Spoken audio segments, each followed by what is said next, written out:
गजाधर सुनावत रे एगो सच्ची कहानी के गजाधर सुनावत रे एगो सच्ची कहानी के आई सुनी सभे मैया मंगला भवानी के। मंगला भवानी मैया की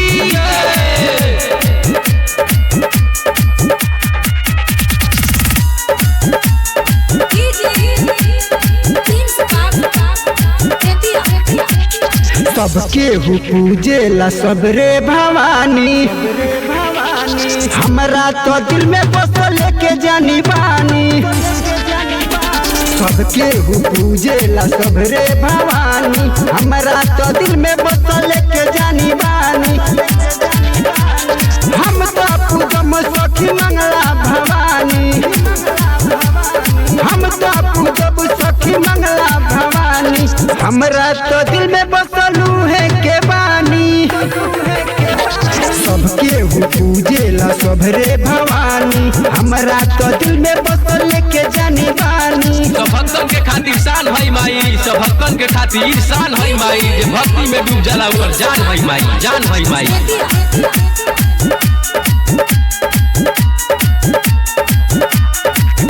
मैया मंगला के लगल जलसा बा सबके हु तो ले कलसा बा।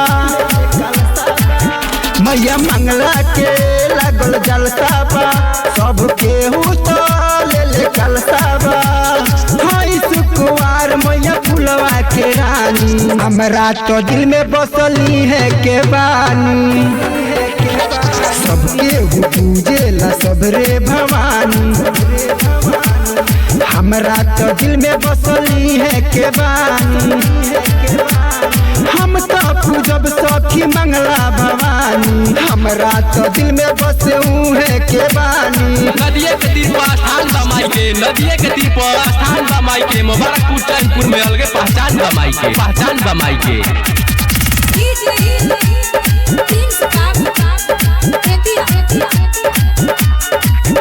सखियावना तू गावना मैया मंगला के तू मनावना।